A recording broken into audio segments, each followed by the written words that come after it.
Monday Mastermind, and we got the recording going, so you know we're live and we're taking off here today. So I want to thank all of you for joining us today. Mondays are always busy for agents, but you carved out the time to be here live. And so today on our Monday Mastermind, we have a great feature speaker who's going to be speaking with you. But before we get into that, I want to let you know about all of the things that we have, the resources we have for you to use.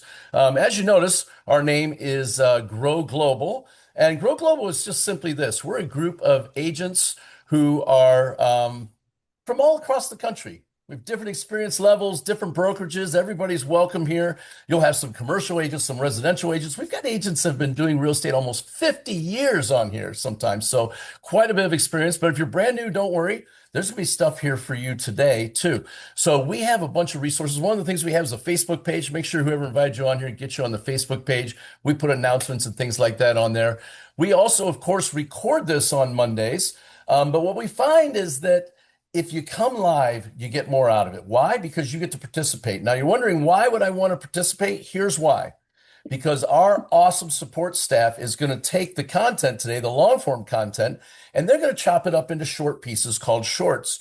You'll be able to take that content and then share it on your social media as a content person, showing you on a national mastermind, contributing, giving your advice, asking great questions, providing insights, all that type of stuff. So if you really want to maximize it, flip on your camera when you do it. And that way it looks better when you do it on your social media. But if you're afraid to be on camera, I guess, you could just do the audio part, but really has an impact when you share it on your Instagram and on your shorts, on your YouTube and on your Facebook and things like that, on your reels when you do that. Of course, we have an Instagram page where we post different shorts and things like that on there.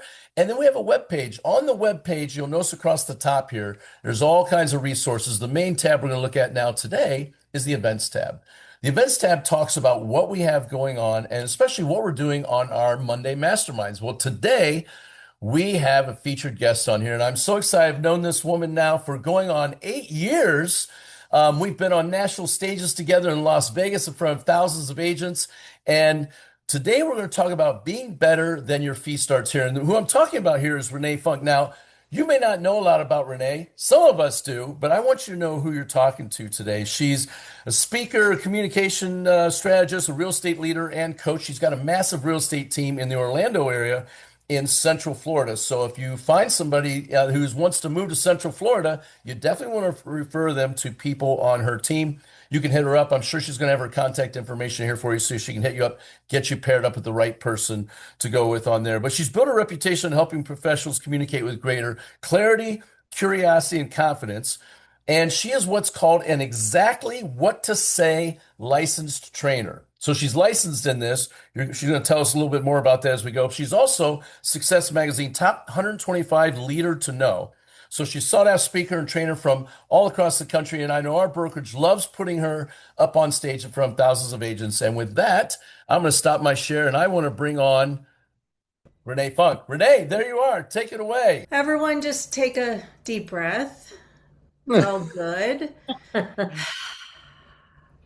You made it. It's Monday. Just imagine if every human on the face of the planet took that much energy into doing good things, right? And not everybody shares the same outlook as we all do on this call, though I'll reassure you, you're in the right spot, you're on the right call. And as someone who hosts thousands of these webinars, just like Jim and the Grow Global community, it's okay. No big deal, right? We move on. Yep. One of the core values at eXp Realty is agile. So do that. I will say though, unsolicited advice and Jen Roundtree, so fun. I didn't know I was going to see your beautiful face this morning since I was texting you less than 10 minutes ago. Here's the thing. One of the benefits of turning our camera on is that we all see that everyone belongs. And again, as someone who hosts regular webinars and is asked to speak many, many times on these types of calls, I will nudge you all to say, if you've given yourself the gift of being present, be fully present. Because this is no fun, right? Just imagine if Jim and Kim and Rob and I all showed up with camera off. If you are not driving, if you are in a safe space where you can turn your camera on, We're a camera on kind of crew. All right, enough of that. Let's get rolling. There is actual value to be shared today. Let me get to my screen sharing capabilities. And let me just make sure the technology operates for me this morning. You should be able to see my screen that says being better than your fee starts here. Do I have You're a all good. yes? You could see it. Yes. Awesome. We're not here today for me to just talk at you. That's not why Grow Global invited me. We're here today to be immersive with one another. I invite you to, number one, be fully present. Number two, feel free to open your mic if you have questions. And number three, if you prefer to drop it into chat, the reason you see me look this way is because I'm running two screens. So when I'm looking here, I'm looking at hopefully a lot of faces because y'all are going to turn your cameras on too. And then when I look to my left, I'm checking out the chat box, and I'll do my best to stay engaged in both places. Thank you very much for being here. On the topic of being present, did you know that 64% of American workers feel overwhelmed by how quickly the work we're doing is changing? And 49% of American workers worry about being left behind. This is a LinkedIn study from 2025. It's fairly fresh data. I bet you're a bit like me and you also feel the overwhelm. Don't worry, most people are feeling it. It's what you do in some self-awareness around that feeling of overwhelm that's going to set you apart. And normalizing it doesn't hurt either, which brings me to presence as a gift. You've heard me mention, hey Jim, we've shared a fair bit of time together. Even once we were together on stage in front of thousands of agents at EXPCon.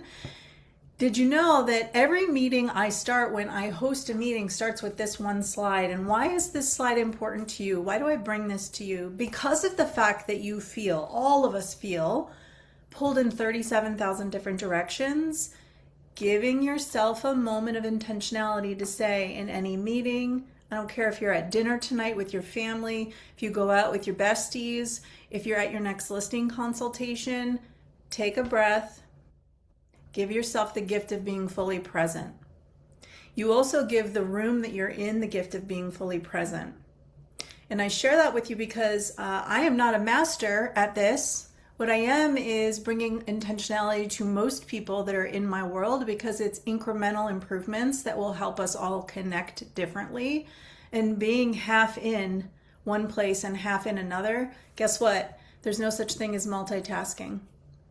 Jim already did an introduction. If we haven't had a chance to connect yet, that's right. I'm Renee Funk. I'm coming to you specifically in Windermere, Florida. It's a town in Orlando. I get to hear Walt Disney World and the train that Walt put in Walt Disney World from my front yard every day when I walk my dog. That's how close I am to Walt Disney World. And any Disney lovers, yes, I'm a Disney adult. Maybe that's TMI because I know it's like very polarizing. Either you love Disney or you don't. You'll find Renee, me as at long as Disney it's World not most the of the week. "It's a Small World After All" song that it plays 100 times Yes. on that one ride when you go through. It's ingrained in my brain. I can still hear it playing in the back of my brain today. The best part. So that's your embedded command as if you're coming to Orlando, I'm your first call. Let's connect. And I'm looking forward to getting to know each and every one of you that I have not yet met yet. All right, worst advice ever given. Has anyone heard the acronym R&D? R&D. Specifically in the real estate industry, because there's a couple different acronyms. You've probably heard of research and development, but that's not the one we're talking about today. What we're talking about is rip off and duplicate. Worst advice ever given to the real estate industry. What that's doing is creating what? A sea of sameness. In your real estate business, I'm inviting you to think differently about the way you show up, clearly. And I want to encourage you to not think about that authenticity word because that authenticity word is a buzzword that's getting overused. Rather, what I want you to think about is if you feel the pull to do things exactly like the way others are doing them, if you see people having these patterns, this rip off and duplicate, it's okay. Just do it in your market and duplicate it the way someone else is doing it. It's creating a sea of sameness. If you've seen AI slop, if you've seen everybody on social media trying to look and sound like one another, congratulations, they're in a sea of all the sameness and nothing they're doing is standing out. If ever there was a time to truly show up exactly the way you are, it is now. And we're going to talk about some of those things that help you be better than your fee, which is completing the circle of our time together. 71% of working Americans can think of a time that if they would have been a stronger communicator, their life might be very different for the better. This is also a 2025 study, though this study is done through the Exactly What to Say and CGK research company, talking about the conversational edge and how important communications are. Certainly communication that allows you to show up and sound differently. So how do you as a professional break through the sea of sameness? Well, number one, call yourself a professional. You're not a stereotypical agent. You're a professional real estate agent. You're a professional listing agent in insert your town. You're a professional buyer strategist in insert your town. Stop just calling yourself a real estate agent or a realtor. I get it, realtor. It's a whole thing that's included in ethics and standards, and yes, that's all important. Though that's how everyone else sounds. You're a pro. Be a pro and continue to move forward like a pro. How do you break through the sea of sameness? We're going to go right into actionable, tactical, exactly some of the things that will help you stand out. When I was invited to join you all on the Grow Global call, I said, okay, we got 45-ish minutes that we're going to be together, and we're going to leave time toward the end for Q&A. I want to make sure I'm sending you with as much value as possible. So some simple swaps for sales pros are: stop saying, how are you? Start saying, great to hear from you, great to connect with you, great to speak with you. How are you is more sea of sameness. In fact, when you go to my Instagram account after this call, you'll see that even recently, there's a post talking all about the reasons why how are you are making you sound exactly like everyone else. And quite frankly, it's a useless question. Humans have defaulted to this lazy language of starting conversations to say, hi, how are you? But when was the last time that you really asked the question because you wanted the other person to answer it meaningfully and correctly and truthfully? It becomes this lazy nicety that we think matters, and it's a waste of time. It's not accurate, and it makes you sound like everyone else. You never have to follow up again. Stop saying, I'm just following up. I'm calling as promised. I'm emailing you with X, Y, and Z resource as promised. I'm connecting with you as promised. This shows that you are taking that next step exactly as you had committed to do. And it sends the message to the other human being that Jim has his act together. He remembered, he committed to do something, and he did it exactly the way he said he would. While we're at it of not following up, never circle back. We don't have to circle back. You can, in fact, say I'm resurfacing where we left off on last week, discussing the Windermere homes for sale. Sure. Let's face it, people don't want you to follow up. They don't want you to circle back. And even though it's not on this particular slide, nobody wants you to touch their base. Just saying, does anybody want to touch base? Ugh, lazy language. My listing in the listing. Jen Roundtree's been on a number of meetings with me. I get to hang out with Jen from time to time, and so I have a feeling Jen's probably heard this particular simple swap from Renee Funk before. It's not my listing, it's the listing. They're not my buyers, they're the buyers. And while we're at it, for any team leaders on this call, it's not my team, it's the team. Stop calling it my team. No one wants to join my team. They want to join the team. And this applies to you even as rising up individual agents. Don't say my office, say the office. It differentiates you. It starts to elevate what you're positioning. What's your budget? Sounds exactly like everyone else. What's your preferred price range? Simple swaps. making sure you sound differently when you're showing up. And by the way, while we're sharing these simple swaps, I'll invite you to also consider this. As someone who has trained thousands of real estate agents through her career, I've had my fair share of agents roll their eyes at me and say, yeah, but Renee, this doesn't work because of A, B, and C in my market and in my condition, in my scenarios. Fantastic. What we're doing here is getting some thought inspiring thought processes for you to think differently and start to think of things you can say that are most relevant to you. The nudge here is to stop robotic scripting and start thinking differently. And if you see patterns that everyone else is doing something a certain way, that's a code for you to say, let me stand out and see what I can do to make some of my own simple swaps to sound differently and create that market of one. Love this for buyers or sellers. At what price are you no longer a buyer or a seller? Rather than, the time when you get on that first call with the seller and you want the seller to tell you what they want to list it for, and the seller does not want to tell you what. They don't want to tell you the number because the seller is afraid they'll pigeonhole themselves. You can simply just say, well, just out of curiosity, Kim, at what price are you no longer a seller? Like, we'll go over all the specifics, but just out of curiosity, at what price are you no longer a seller? Perfect delivery, change of tonality, slide it in the right moment. You're going to get a different reaction instead of every other agent that's going to say, well, what's your bottom line? What do you need to sell this for? What do you think the house is worth, right? All sounds like a sea of sameness. And I'll keep my eyes on chat. So if you want to pop anything in, I'm still looking over here on occasion. So I got you. If you have questions along the way, feel free to hop in. Home versus property. When a professional is speaking with a buyer, the professional refers to the dwelling as a home.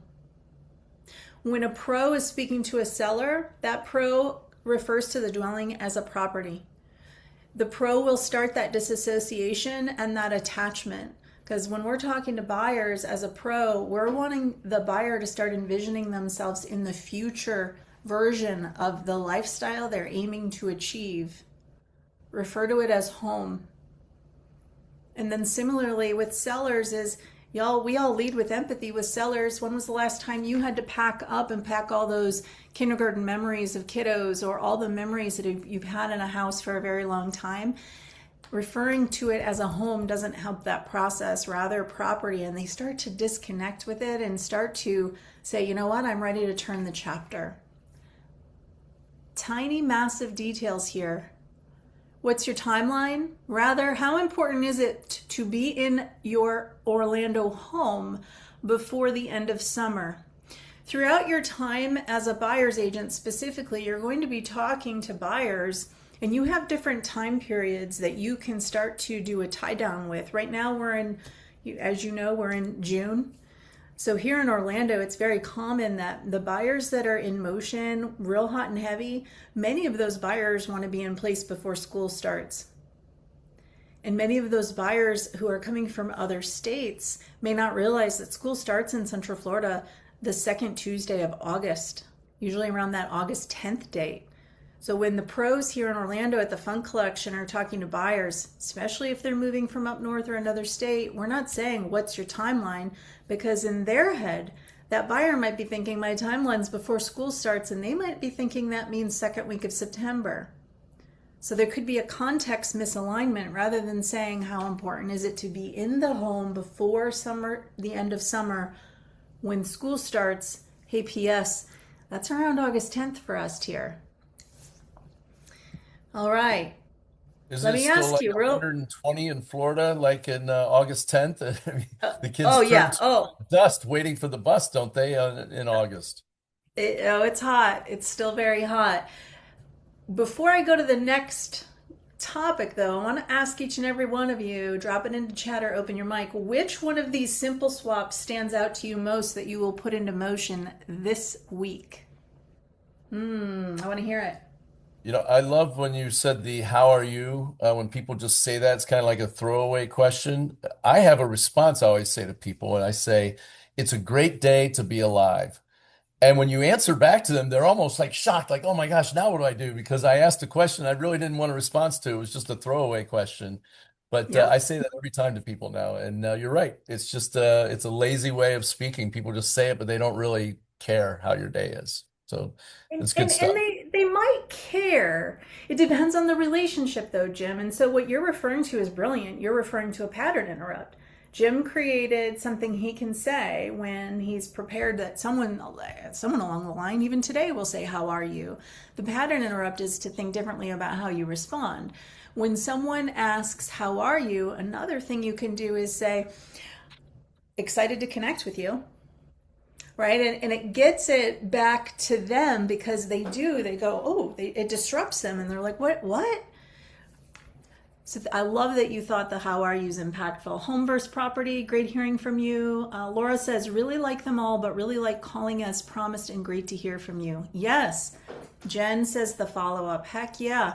One other that really should land on this slide, it is utilized heavily by professionals, is think differently about saying you're spending time together. So when you're seeking to schedule that listing strategy call or a buyer strategy call, and you're like, oh, I can't wait to spend time with you, what's that saying? No one likes to spend time. Be strategic about when you're saying that sharing time. So spend and share, you want to think differently about how you're using those words, because sometimes it's much more impactful, depending on the recipient of who you're saying it to, for you to pivot it and say, hey, Kim, really great to share time with you and the Grow Global team today. Right? We didn't spend time, we shared time. And hopefully, in that sharing, there was lots of communal value that was shared between all the parties. Love it, love it. It's not over. We still have time to go, though I wanted to make sure while we're talking about simple swaps right off the bat, you know, I'm giving you all an instant download. So if you go to Renee Funk on Instagram, it's Renee_Funk, and you can comment on any post I've ever done, comment the word exactly, and you're going to get an instant download in your DMs that gives you many, many more realtor related, agent related, and professional simple swaps through the Exactly What to Say community. This is only scratching the surface because remember, we only have about 45 minutes to an hour together. Though, if you want that instant download, just go over to my Instagram, Renee_Funk, and comment on any post exactly, and you will get it in your DMs. But don't worry, we're not done. We're getting to be better than our fee during our first call with buyers. And here's when I'm asking you a question. How long, when you have your buyer professional hat, agent hat on, how long should that first call be? Let's see. First call with a buyer. How long should it be? And by the way, I'm talking phone call, everyone. I'm not talking about our buyer strategy sessions. I'm talking about phone calls. I would How guess as long? long as it takes to schedule a face-to-face meeting. Okay. Jim says as long as it takes to schedule a meeting. Jen says 10 to 15 minutes. Taylor says 15 to 20 minutes. All right. Grow Global, y'all are a really sharp crew. Most of the time when I teach this, I don't get those responses, and you're all spot on. Okay, it is 10 to 20 minutes max. It usually ends up being a successful first call with a buyer, ends up being in that 15-minute sweet spot. And Jim is also correct because what he's reminding us is there's intentionality around the first call. The first call intentionality is around that 15-minute mark, 10 to 20 minutes. If you get beyond that 20 minutes, what you're doing is this is where you put that pin of a reminder, and it's like a red flag. You're going into consultation mode. And there is a distinct difference between your first call, which is the discovery call that preps you to acquire the consult, as compared to when you're in a consultation that is a controlled environment where all deciding making parties are present, whether it's on Zoom or in person, however you prefer. Where agents are going wrong, though, still, after the 2024 regulation change, is sometimes agents are turning that first call into a consultation, and they get into tell and tell rather than show and share. So this is that big line in the sand you want to draw is plan on 15 minutes, and we're going to go over the 6 questions that you can be asking that will get you to the consultation. And if you haven't noticed, I'm kind of doing some simple swaps there. The Funk Collection calls consultation strategy sessions. When we are meeting with a buyer, it's a buyer strategy session, especially. No buyer wants to sit down and consult, ever. And the only outlier here is sometimes the buyer might say, you know what, but Rob, I just want you to come and show me this house, right? And if you determine, Rob, as an outlier that you're going to, instead of doing a consult, maybe treat that in-person showing that's more impromptu as the consult itself, because sometimes they do that. They'll push back and they'll say, I don't want a consult. I just want you to show me 123 Banana Street. Don't worry. Then just head over to the property. If you deem that to be the strategy, bring your BBA in hand. We have agents signing BBAs in the driveway sometimes, and what the agent does is instead of turning away an opportunity, they actually treat that first showing as the buyer strategy session and go into question mode there. So that is a little bit of a, footmark for you in the future. It looks like someone's in chat. Okay. 6 questions. The good news is I actually brought you 2 bonuses. So you're getting 8 questions from me today. Though if you do much more than 8, remember, you're going to go into consultation mode and you're going too far on that first call. This is for buyers, pros, talking to your buyer strategy session, first call. What is prompting the move to Orlando? This one question alone will unpack all sorts of goodness, all sorts of meat and potatoes on what's having the buyer consider the move, what they're aiming to achieve. Usually this open-ended question gives you as much information as you need, though you probably want to be armed with some what we refer to as bump up questions in the event that it doesn't give you much. If you get maybe a high D and they go, oh, well, I'm moving to Orlando because I want warm weather. Dang it, I didn't get enough meat and potatoes. I got to ask a few more questions. Fantastic. Well, you're choosing the right location because you're leaving Chicago. We're going to get you warmer weather. Out of curiosity, what's specifically drawing you to consider Orlando and homes near Disney World? See how that second question, I'll focus a little bit in on a feature or a benefit of making the move. Oh, I don't want to be that close to Disney. No. I'm coming down to Orlando because I have family members over on the north side, and so I need to be close to the family members. Oh, okay. So me referring to Disney created an objection, but then it did what? It unpacked more information. Think about your market, the market you serve, and what are some of the ideal, like if you're in a ski area, you're going to talk about, oh, you're making a move to Park City because you enjoy being close to the slopes. I don't want to be close to the slopes. I'm moving for X, Y, and Z reason. So be prepared with one of those little nudges on the feature or benefit, because what they do is sometimes that reverse engineering will get you closer to the true meaning. Question number 3, which is one of the most important questions implemented in August of 2024, is when was the last time you purchased a home? This question is arguably the most important question because this is a context collector. If you don't have context, you're missing out on huge opportunity. And as a pro, you need to know the difference between, is it someone who hasn't transacted and traded a property in 27 years and they've been in their forever home raising a family, multi-generational and all the thing? Or is this an investor? In our case here in Orlando, we help a lot of buyers who are seeking to buy a home in communities zoned for short-term rental. This question helps us understand, did they watch one HGTV special and think they're going to become a millionaire many times over because they own a property they put on Airbnb next to Disney World? Or are they someone who says, hey, I own 7 properties that I rent out as short-term rentals. They're in 3 different states, and Orlando's going to be my 4th state. This question, when was the last time you purchased a home, is gold for that context. Lastly, on that question, it will help you get more understanding of what is their understanding about what's changed in the last 2 years. And don't rely on the fact that they're informed.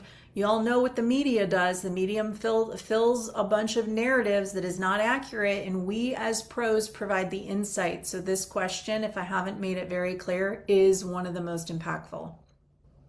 Question number 4. How long did you live in Chicago with an hour and a half commute each way to work? That's question number 4. So how long did you live in, wherever they lived? And then insert the pebble in their shoe. So what we're getting them to do is to start to think about, oh golly, it's been a really long time I've been putting up with this annoying part. I've lived in this house for 5 years.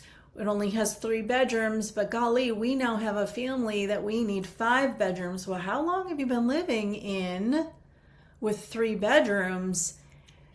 Golly, like this helps you do your job at an even higher level because you're there to create relief, to get them into that 5 bedroom and to do so quickly, right? So how long did you live in, and include the pebble in the shoe? When do you foresee yourself enjoying the 5 bedroom home in Orlando? Okay, if you notice that says insert solution, perhaps another example is, when do you first foresee yourself enjoying the first winter with no snow in Chicago because you're going to be in your pool here in Orlando a few minutes from Disney World? Insert the solution you're helping them achieve. And by the way, in most cases, the solution has nothing to do with the actual house. I want you to remember the lifestyle you're helping them achieve. We are realtors, and we help buyers and sellers in home ownership. However, what we really do is we connect humans to the lifestyle that they're aiming to achieve. It just so happens to have a property or a home with a certain number of bedrooms, some walls, and a roof, right? When was the last time, we're getting closer to our tie down here, when was the last time a professional showed you all of the numbers involved with making a decision around moving from Chicago to Orlando? You ask this question and you do this next thing, it's really rude. I'm going to tell you a rude word right now. You shut up. When was the last time a professional showed you all of the numbers involved with making a decision around moving from California to Florida during the summer? And you be quiet. You shut up. Because you really want that question to land so that when you ask it, you're going to see that they're thinking about their answer. But what do you think 99% of the time the answer is? No one's showed me all of the numbers involved with making a decision around moving from California to Florida. Fantastic. Would it be helpful to have a few additional communities in addition to those homes near Disney that you can consider before you make a decision? Yes, it would be helpful. Great. When would be a good time over the next couple days to connect?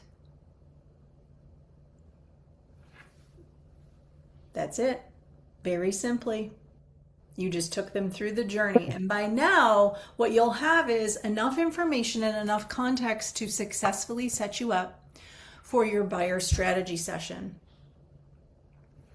And you're getting that next appointment. Now, what did you not notice about the first 4 questions that were asked? What did you not notice we were talking about? You weren't asking like how many bedrooms do you need, how many bathrooms, you need a basement, none of that type of stuff. Yep. And what would prompt an agent to not ask those questions? Everybody asks those questions. Most agents are going to get a call from a buyer, or maybe it's reverse. Maybe you're an agent who's doing outbound calls, totally fine. And it's going to sound something like this. Hey, I understand you were thinking about a move to Orlando.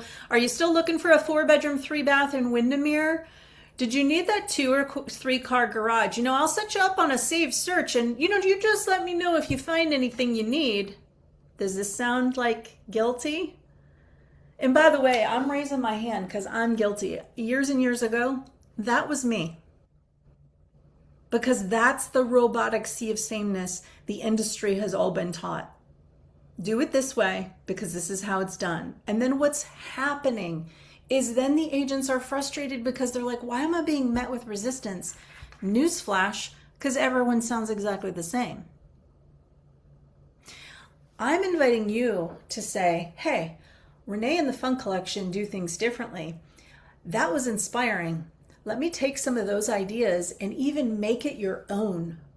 Don't rip off and duplicate what I'm doing. Take note of frameworks, intentionality. You could see the thread being woven through those questions in the first call. Yes, there's structure, there's a tie down, there's getting the next connection.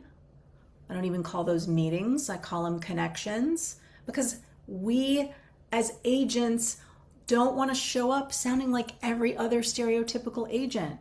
Kim says emotional connection, get them to talk about their why. Yes, yes. And don't be the agent that, what's your timeline? How many bedrooms? Well, I'm at it on a soapbox. What is it that agents feel is important about asking the question, what's your timeline? Every agent asks that question. It is costing you a ton of opportunity. What's the average amount of time that the average American trades real estate? It's somewhere around 7 years, although I think there's some newer data that's pushing it closer to 10 years. You can go down a rabbit hole of research and fact check me, but I think more and more you read, like it's going to be closer to 10 years. What is it about agents that agents feel that the consumer understands what timeline means? They don't know. And then the industry expects the consumer to understand, well, if it's cash or finance, what's your timeline? You might have loan officers who can get a finance purchase done, we do here in Orlando, in 10 days, right? As compared to certain states are attorney states, certain states are title states. Florida's a title state. A finance deal typically is somewhere around 30 days, can be done faster. The number one question costing agents is, what's your timeline? Stop asking it. Rather think differently about different benchmarks. An example given earlier was around that school starting. I'll also encourage you, when you throw a timing out, such as, hey, Rob, you and I had discussed a few opportunities here in the Windermere market. I know there was some ambiguity as to timing. Let me ask you, if you were to find the perfect house here in the next couple of months, would you be open to taking a look? And is that something still on the radar? Or is it more important to push this out into later into 2027? Now, most agents would tell me that they would be afraid to say that 2027 number. What you're doing is you're creating context for them to understand, and you will either get them to be oppositional. Oh, no, I don't want 2027. I actually wanted to do fall of 2026. Or you're inviting them to self-assign different timing parameters. It's one of the firmest way you can get someone off of a timing fence is by to get them to visualize something. Would it be important for you to be in the place before the holidays at the end of the year? I know you had mentioned that you love entertaining for Christmas and New Year's and Hanukkah. Oh, no, we want to be in before that. Well, there you go. You just got your timeline. Rather than asking, what's your timeline? You start to think differently about how you ask that question. I got one more giveaway for you. This is on the seller side. If you liked these questions for your first call with buyers, there's a checklist for you. If you go to any post on my Instagram and you comment checklist, you're going to get the seller update weekly checklist the Funk Collection uses. Having regular meetings with your sellers is critical, and having a framework to know exactly what to say in those meetings with your sellers is important. You don't want to just send data and do a data dump. You want to be in a true data dialogue with all of your contacts. So if you'd like this weekly checklist, just comment on any of the posts on my Instagram and you will get it, an instant download. And if anything that we talked about here, you're like, wait a minute, I want something more about that. Instagram is my favorite platform. You can DM me at any time. The focus is being better than your fee. You see, what happens when we are obsessed with being better than our fee, Well, the experience, the service you provide does what? It climbs up. And then what else climbs up? Our income. Our income does, right? So writing that down and saying, hey, I'm focused always on being better than my fee. The service I provide is A1A most important. The pro can't go wrong. You can't go wrong. All right, so let's open it up for some questions. What questions do you have today? Yeah, so we're talking with Renee Funk here, and so what I did is to keep the trolls out. I went in and I muted everybody, so you're all muted. So you can either drop in the chat if you want, or if you raise your little hand down there, I will manually unmute you so you can ask your question unmuted. But something I think people to kind of get your brain stimulated a little bit is for those of you who are out there, what is the most common objection you hear before someone agrees to meet with you, right? So all of us out there are taking phone calls, getting leads and things like that. What's the most common objection you hear that you'd love to hear Renee cover for you that maybe you're having trouble with or that you hear and you'd like a better way to approach to it? Go ahead and drop it in the chat. Or like I said, if you raise your hand, I will manually unmute you. Okay, so we got one here. Andy and Lily say they're working with a seller prospect, downsize, maybe a cash offer. So what was your was an objection on that, Andy, or are you making a statement? What's your question on that? You want me to unmute you? I'll unmute you, Andy. Go ahead. Hang on.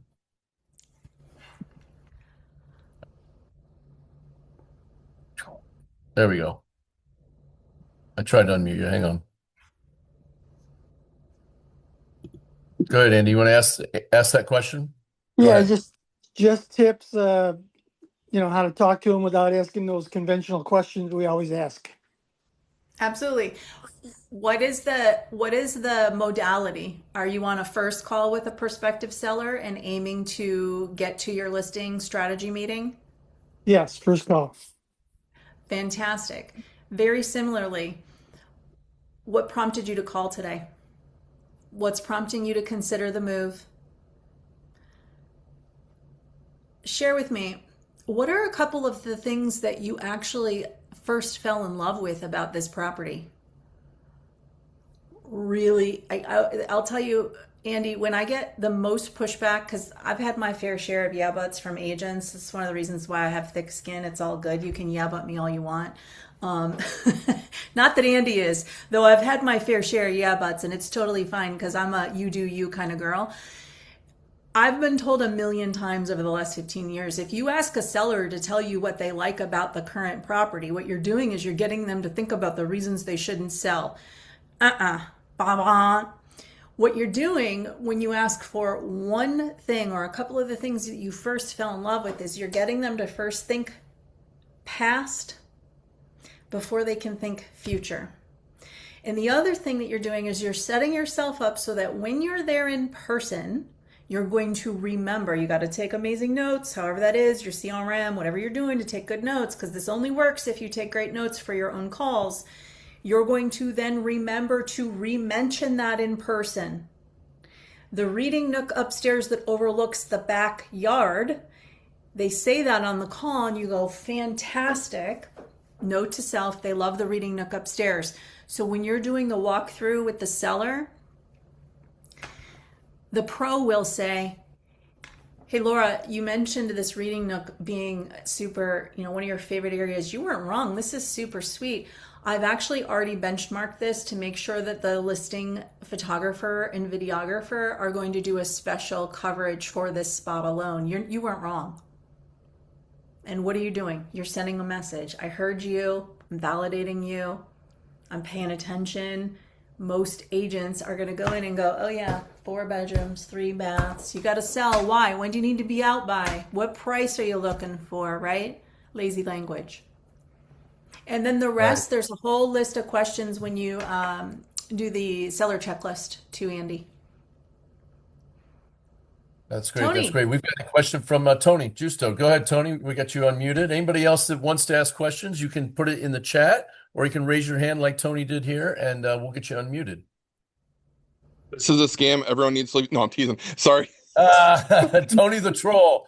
Tony the troll. No, I had to do that. I actually have a question because, and again, it's for a rental listing. On I'm posting it on social media, and well, I've posted like the criteria for getting into the rental, Yep. and a lot of people are kind of trolling and saying, "Oh my God, you're nuts! You're a clown! No one can afford three times the rent. You're foolish to think 700 people have 700 credit scores." What would you recommend? Because my thought process is put it out there this way they're not inundating me with, a bunch of garbage. But then again, I'm looking at it going, okay, what are the potential renters and they're seeing this?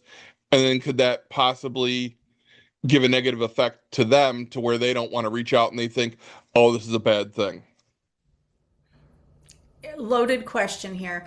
So what I hear Sorry. you asking is around, no, it's good. You're asking around, hey, you're marketing a property on social media and you're getting some negative comments, essentially.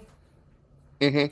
You have a couple options. Is number one, is the property being offered at a comparable rate? Because you said it's a lease. Is this a comparable listing or It is. lease rate? So this is not outlandish. You don't have it like Right. overpriced or something. Okay. No. And how long has it been on the market? 5, maybe 6 days. Okay. And what's the average days on market for this similar product? Um, It's about 36 in this town. 35, Okay. 36. I can't remember which.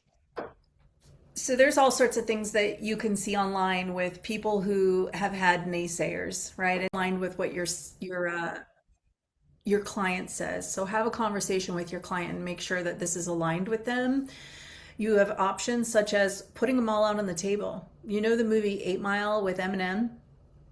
Hmm. And you've probably seen some people on social media more recently is like if you come at me with negative comments on social media, I'm just going to highlight it. I'm going to put them on like put them on blast if you will. Like, hey, it doesn't mean anything if it's not true.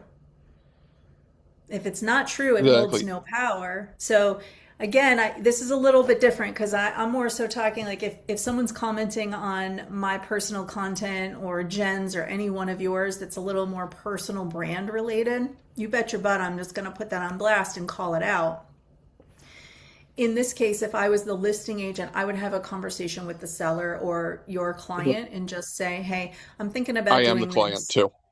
Okay. Next thing is you can also hide those. Okay. Because in the past, sometimes I'd be like, well, apparently you must not have been renting, recently.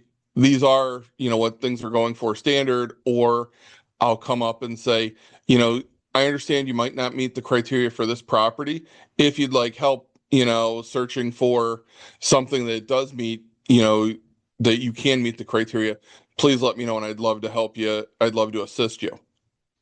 And even that, I posted that and that kind of backfired where they're like, why are you assuming I own a home? You're crazy. And I'm like, oh, geez, so it's throwing more in negative. And I'm like, I was just trying to be nice both ways. So, Yeah. Yeah. Well, sometimes these trolls you can't win, clearly. yeah. I mean, and So, sometimes okay. Just, there's something I will share too here, a little bit of a like connect these dots is there's a framework called the consumer hat lesson framework. And what that means is when we have self-awareness and when we give ourselves the gift of being present, which is not easy in today's day and age, as we talked about as we launched this meeting, right? What happens is mhm. most humans are navigating through their day mindless, brainless, trying to get from one thing to the next. Stay with me here. This I'm going to tie this back to Tony's post. When you give yourself some gift of presence as a consumer, so you're out at the car wash, you're out at the grocery store, you're picking up your kids from school, you're at the car dealership, wherever you are. The question is, are you truly present to pay attention to the lesson that's being gained there? Because you can ask yourself, what about this experience is making me feel great? What about the service I'm receiving is giving me ambivalence, like, oh, whatever, it's fine, I don't really care. Or maybe it's adverse. What about this experience am I receiving as the consumer in this moment that's giving me an adverse reaction, I don't care for it, or I downright can't stand it, it's awful.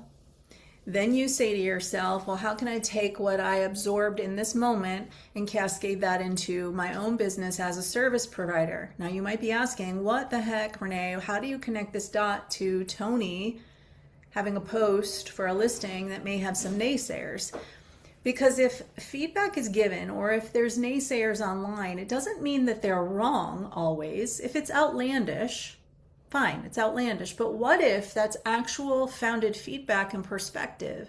Because we all get so hung up on it that if we're not sharing the same perspective as other people, who wants that? That's boring. It's okay to have different perspective, but maybe, Tony, in those comments, if you found there's 5 of them and you could take 4 of them and turn them into content to state and prove your case why that listing is listed at the right amount, then there's lessons in the feedback of those comments, which is why I asked you, how's it priced? Because if it's like astronomically high and I'm like, well, maybe they're not wrong. And if it's on point and it's listed at value, well, then they don't know what they're talking about and maybe you just have trolls. And this And you can lesson thank him around for, his post is all relevant to each and every one of you. and you can thank him for And it's helping the more algorithm. about the I always put that in criteria. the comment. Thank you for helping the algorithm along. Because the more Yeah. comments they put on there, the higher you rank. So take all the comments, good and bad. And sometimes the bad ones you can just ignore them. But if you get into a conversation with them, as long as you're being productive, it's going to help your algorithm. It's going to boost your post because social media is looking for interaction. Yep. And even they don't care if the comments are negative or positive. If there's people piling in, it's going to blow up your post even more. So I'll take it all day long versus nobody commenting. I'll take negative comments versus none. That's just how I look at it though. But I'm the guy that posts raccoons on the internet, so who knows, pet raccoons Over out back. time, thick skin is needed. It just is what it is. Everybody's on Right. their own journey. Like that's why I said that you do you. You do you. As long as you're Renee, happy, healthy. here's a question for you. When do you feel, in what part of the process do clients start comparing the fees? Is it before the appointment, during the appointment when you get down face to face with them, or is it after the appointment? When does that normally hit with your process that you're doing here? Well, let's turn that for a second and go back to that consumer hat lesson. Each and every one of us, everyone on this call, should be asking yourself, when you're the consumer of a product or service, when do you start evaluating their fee and value? You're evaluating their value. Because Jim, you step right into that consumer hat lesson, right? Is when we are being aware of how companies are seeking to earn our attention, we can get unbelievable data to assess to then say, well, how am I doing this right or wrong in my business? As far as the Funk collection is concerned, our belief and our theory is that every single thing we do is a step to either earning the relationship to come closer to us or repelling. And that's an intentional step because we're not for everybody. We're not for, and I don't want to be for everybody. And I mean that in every sense of, multiple businesses. I don't feel that service providers should be for everybody. I feel like you should know exactly who you're for and be well equipped to say, you may not be the best business for me. Lastly, on this, because you have me thinking, listing agents walk into the listing consultation with the confidence to know that you are on a listing appointment to determine if you should acquire the listing, not the reverse. All right. Yeah. One more time. And it takes confidence. If you don't have confidence, borrow confidence. You can always reach out to me and I'll help you with borrowed confidence. The problem with the industry right now, most of our real estate markets, every one of us on this call, it's nationwide. Most MLSs are seeing 40% failure rate on listings. That means that 4 of every 10 sellers have to give up. How sad is that? It's rooted in the fact that not enough agents are walking into listing consultations and saying, I'm going to learn enough about you, what you're aiming to achieve, and by when, so that I can determine if what I do as a service provider can exceed your expectation. And if I can't, I need to have the confidence as the pro to tell you that. Love it. Here's the great news for everybody on here today. Renee had such great stuff. We recorded this thing, but we have amazing editors that will edit out the trolls. So you'll be able to watch this on our YouTube Please with edit a out the trolls. version of it, which will be great. But rapid fire here for you, Renee. 2 questions to wrap this thing up with. Rapid fire. You didn't practice for this, so these are going to be off the cuff here. If agents only remember one thing from today, what should it be? Now, they're going to be able to watch the recording, get all of it, but if it's just one thing right now they should take with them today, what would it be? Curiosity is a superpower. Stop answering questions so quickly. Give yourself 48 hours to do this, the 2-question challenge. Before you give an answer, ask 2 additional qualifying questions and be surprised at the gift of context you receive as a result. Wow, that's awesome. That's gold right there. It was worth the price of admission right there. And the last one, then we'll let you off, Renee, and get to it. What separates the agents who earn their fee from the agents who have to discount it? Curiosity. Curiosity. Love it. Period. Asking End the of actual story. qualified Because let's say this. Have you ever noticed the more certain someone is, the less you're likely to be drawn to them? Mm, I'll leave it there. right. Certainty does not create confidence. And then lastly, the person asking the question controls the conversation, so be the person asking the questions. People want to be the main character in their own story, and by being curious, you're allowing them to do that. That's awesome. So, round of applause, everybody, please, for Renee. Look at that. She plowed through this thing. Awesome. And I promise you, next Monday, we will have all the tech problems figured out. So, you don't have to worry about that. You guys can jump on next week, next Monday. We don't have our topic yet, but watch our website, our Facebook, our Instagram, and we'll let you know what it is.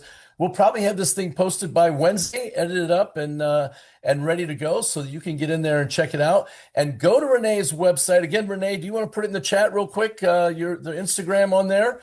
Go to her Yes. handle. She had 2 keywords for you to punch in on one of her posts, and you'll be able to download the document for the buyers and the document for the sellers, and you'll be able to get on there. There's her Instagram, Renee_Funk. And the 2 words again, Renee, for them to use again were Exactly. Or checklist. Comment on any post I have on Instagram. exactly for the buyers and checklist Yep. for the sellers program. And thank you so much for jumping on, Renee, taking your time out and sharing with us a better way to communicate. I love it. So we'll see everybody next Monday, noon Eastern Standard Time. Thanks everybody for jumping on.